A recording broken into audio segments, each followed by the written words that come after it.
Hi, I'm Will Tant, and you're watching My First Hand. Les good.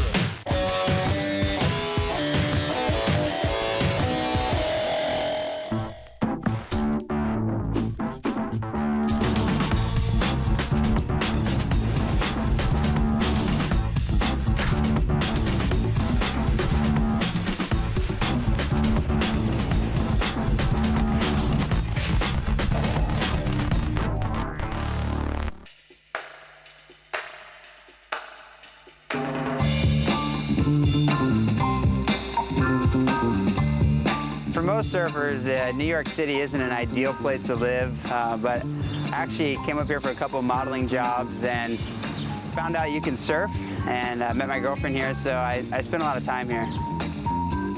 I started modeling unexpectedly. Someone saw me in a surf video, and an agent called me, and probably about 3 weeks later, I was doing a shoot with one of the biggest fashion photographers out there, and it kind of just fell into my lap.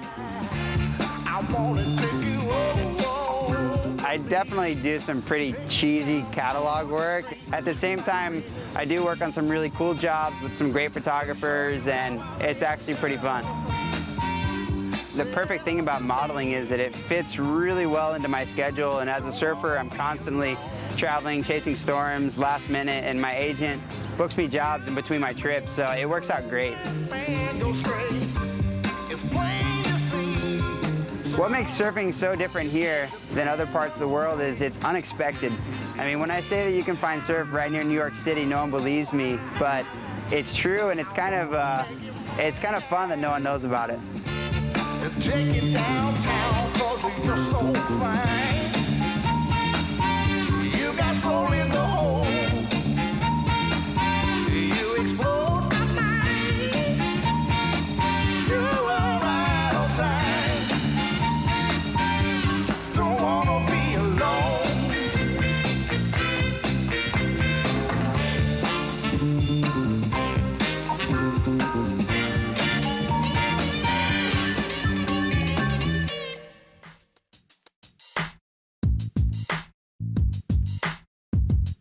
I come from a really small town in Florida, Flagler Beach, and my identity there is definitely a surfer. But when I come to New York City, surfboard's gone, and I'm just fit in with the crowd. When I think of New York City, I think of people and all different races and cultures and concrete jungle, and it's such a contrast to where I grew up that I actually find it pretty refreshing. I have social anxiety, so it's caused some really funny moments where I've walked out and there's just a sea of people and I walk straight back in my apartment, but I'm getting over it. Probably the biggest thing I learned about myself when I moved to New York City is that I held a lot of prejudgments about people and cultures, and I really was a learning curve there, and now it's like I've totally learned not to prejudge any situation and all the people that I come across, because I'm amazed by how friendly they are. Back home, I have a car. When I'm in the city, this is my ride. Has room for 400 of my friends, and seats are on loan from the 70s, so you can't beat it.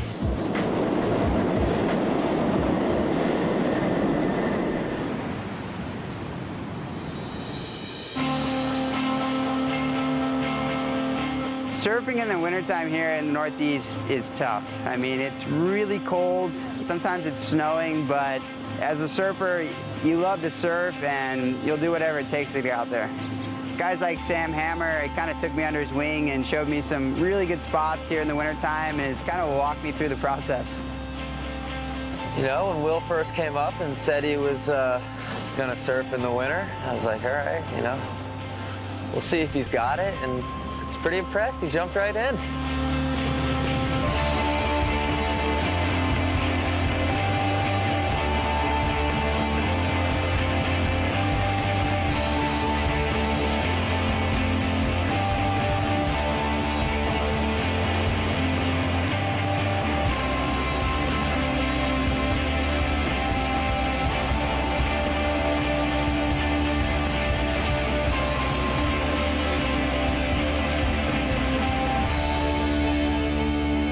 It's not like Hawaii and really nice tropical winds and baggies, but in a cool way, it makes it really refreshing and it's a really unique experience.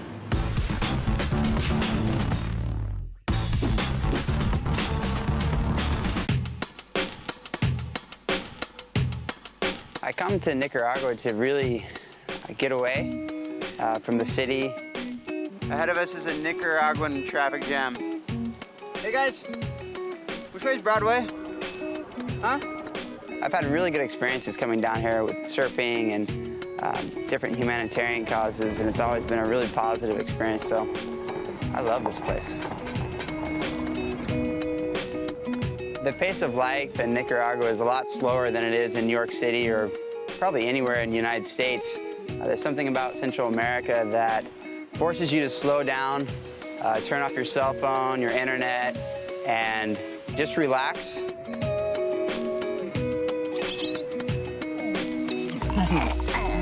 Nice, guy. No. I like traveling with Jesse because he has this sort of just cool, going with it attitude that's such a pleasant, refreshing sort of spirit to travel with because he's always being optimistic. Really got to know him probably about, I'd say like 10 years ago in Hawaii. All of our friends from the Outer Banks, you know, just kind of really built a good friendship, all of us with Will.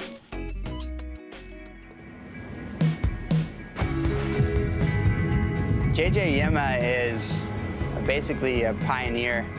He came down to Nicaragua about 10 years ago, and since then has built up his surf camp, and he's a great man. He has such a great character in his community and in his home. Every time I come down here, I'm just blown away by how much he loves his community and how much you can see that in his actions. My wife and I have been here for 10 years, together with our 2 daughters, 9 and 3. And can't think of anywhere better to raise a family. It's been absolutely incredible. Nicaragua is really unique in the variety of waves that it offers. You can have really dangerous waves to really fun, playful beginning waves. It's kind of that variety that keeps every day fresh, and you get to try out different boards and just have fun.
A lot of people live like the people do here in Nicaragua, with barely a roof over their head, not knowing where they're going to get their next meal, and yet they're so quick to flash a smile, a lot quicker than you would find people in New York or in other parts of the United States, and it's something that is so humbling.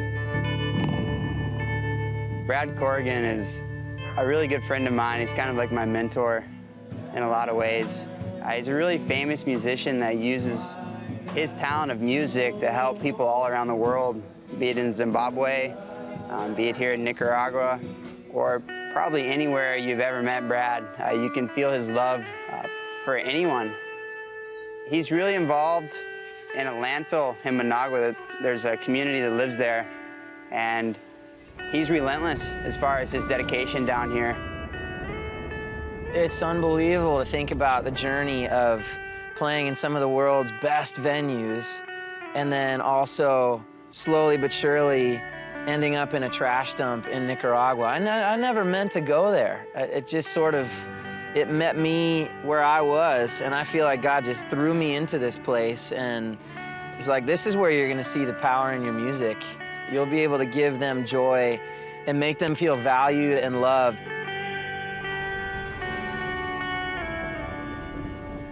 It's really inspiring to be a part of and to watch his dedication. We're meeting up with some kids from a local orphanage, and they take the kids surfing every week, and they're really psyched. So we're gonna hang out, give them surf lessons, and just spend some time with them.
And the outer reef down here is it's like no other wave I've ever surfed, and it's super dangerous. It's not necessarily the heaviest wave I've ever surfed, but the scariest for sure, because you have no idea what the wave's gonna do. Every wave I paddle into out there, I'm like, I have no idea what it's gonna do. It's just like you're along for the ride. It is crazy, but it's dangerous. You know, at some point you're gonna pay the price for riding it.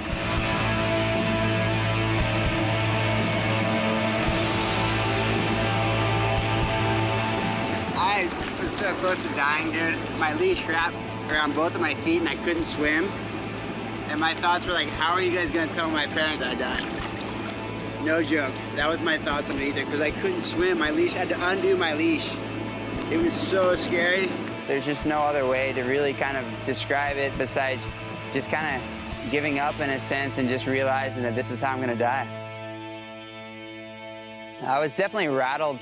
All that went away the moment that I was able to kind of put that aside and drop in and just get the perfect ride out there.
There's nothing quite like conquering your own fears when you're surfing big waves. I just had a grin on my face, which is still there.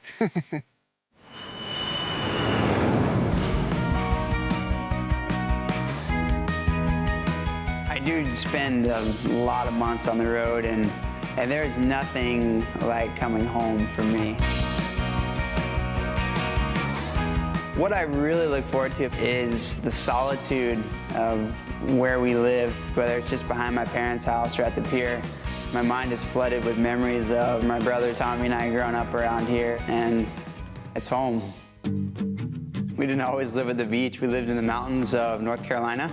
After we moved to Florida from North Carolina, the first time Tommy and I saw the beach and we saw people riding waves, we were so interested, and we were just begging my parents. It took us 2 weeks to get them to get us some boards, and then after that, it was a lot of hours spent in the ocean.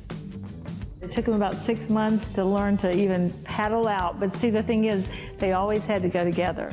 When you think about Tommy and Will as brothers, they were just together. When Tommy and I got older, our paths kind of split. Will was more the competitor in surfing.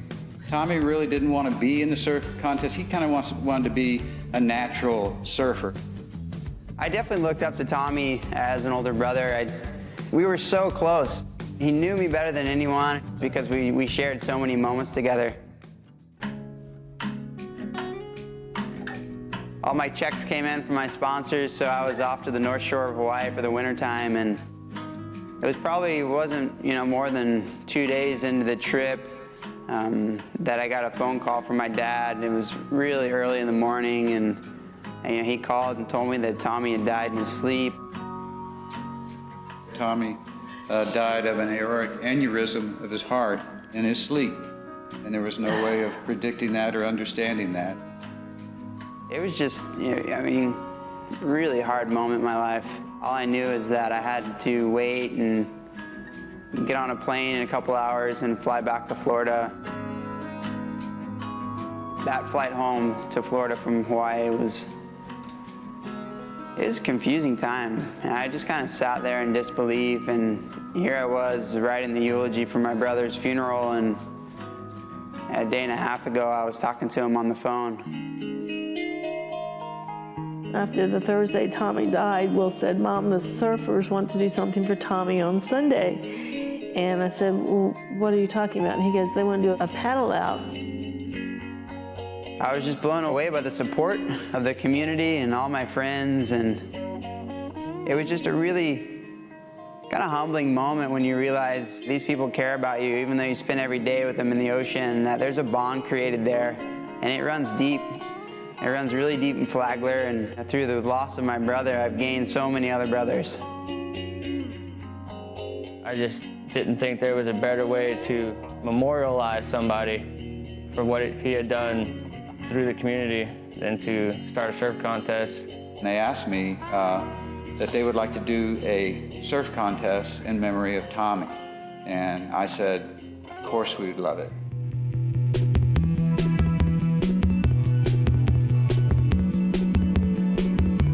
I really wasn't into it in the beginning, and over the years, my heart has completely changed.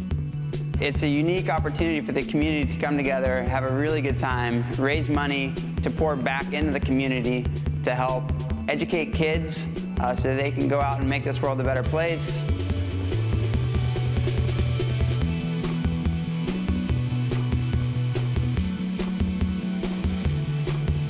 We have a food bank here in Flagler County, and over the years we've been donating money that we raised during the event, and then also the scholarship fund.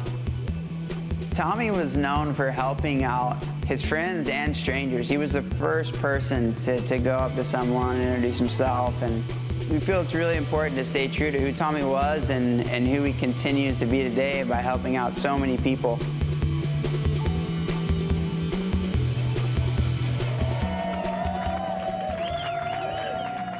It's weird how losing my brother could bring together a community and even a bigger community for his contest, but it has. And of course, I wish Tommy was here, and I wish we didn't have to lose him in order to start the event, but I know he's smiling down on us.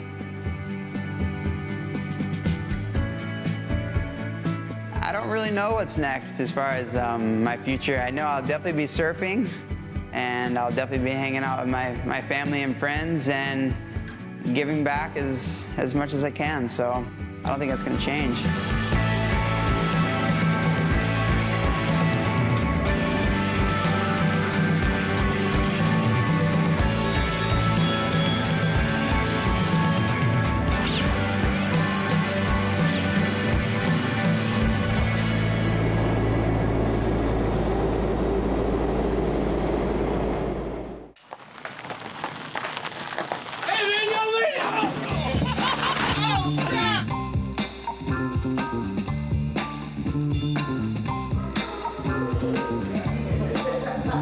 Shut up, bro!